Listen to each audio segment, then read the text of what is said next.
ကျမရှင်ကိုတုတ်ချစ်ခဲ့တာပါကျမရဲ့အချစ်ကိုတတ်သိပြဖို့ကိုနှလုံးသားကိုထုတ်ပြီးရှစ်လက်ထဲကိုထည့်ပေးခဲ့ဘူးတယ်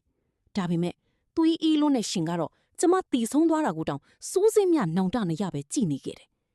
ဒါတွေဟာလွန်ခဲ့တဲ့နှစ်ပေါင်း200ကပေါ့ကျမဟာ Collins မိသားစုရဲ့အိမ်ပေါ်တစ်ယောက်ဖြစ်ပြီးသခင်လေးကိုတိတ်တခိုးချစ်နေခဲ့သူပါဒါပေမဲ့သူကကျမကိုစွန့်ပစ်ပြီးဂုံတရေရှိအမျိုးသမီးတဦးနဲ့စိစက်ခဲ့တယ်အချစ်ကြီးတဲ့လောက်အမုန်းကြီးတဲ့ကျမဟာကလင်စားချီဖို့ဆုံးဖြတ်လိုက်ပြီးရုပ်ထုကိုပြိုးကြစီက Collins ရဲ့မိဘတွေကိုဖိတက်ခဲ့တယ်အဲ့ဒီနောက်သူ့ရဲ့စိစက်ထားသူကိုကျိန်စာတိုက်ပြီး6ကမ်းပါးပေါ်ကနေခုန်ချခိုင်းခဲ့တယ်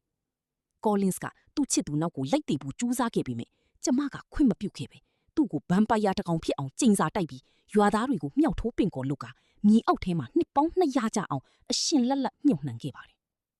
နှစ်ပေါင်း200အကြာမှာတော့လုတ်သားတွေကခေါင်းတလားကိုတူးဖော်မိရာကနေသူပြန်လဲလွတ်မြောက်လာခဲ့ပြီးကျမကတော့မြို့ရဲ့ဩဇာအရှိဆုံးစီးပွားရေးလုပ်ငန်းရှင်ဖြစ်နေပါပြီကျမကသူ့ကိုနီးလန်းပေါင်းစုံနဲ့ပြန်ပြီးဖျားယောင်းခဲ့ပြီမြဲသူကတော့သူ့ရဲ့ချစ်သူဟောင်းပြန်လဲဝင်စားလာသူနဲ့ပဲပြန်တွေးမိခဲ့ပြန်တယ်ဒေါသတွေအလိတ်လိုက်ထွက်လာတဲ့ကျမဟာသူ့ကိုနောက်တစ်ချိန်ခုံးတလားတဲ့ပြန်ထည့်ပိတ်လောင်ပြီး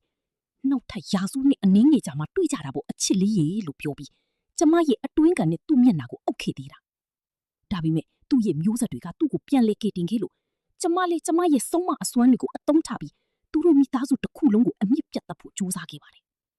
ဒါပေမဲ့ကျမတတ်ခဲ့သမျှလူတွေရဲ့ဝိညာဉ်တွေပြန်လာတဲ့အချိန်မှာတော့ကျမဟာဖန်ဆိုင်ကြီးအောင်မှာပြီးတိတ်ဆုံးခဲ့ရပါတယ်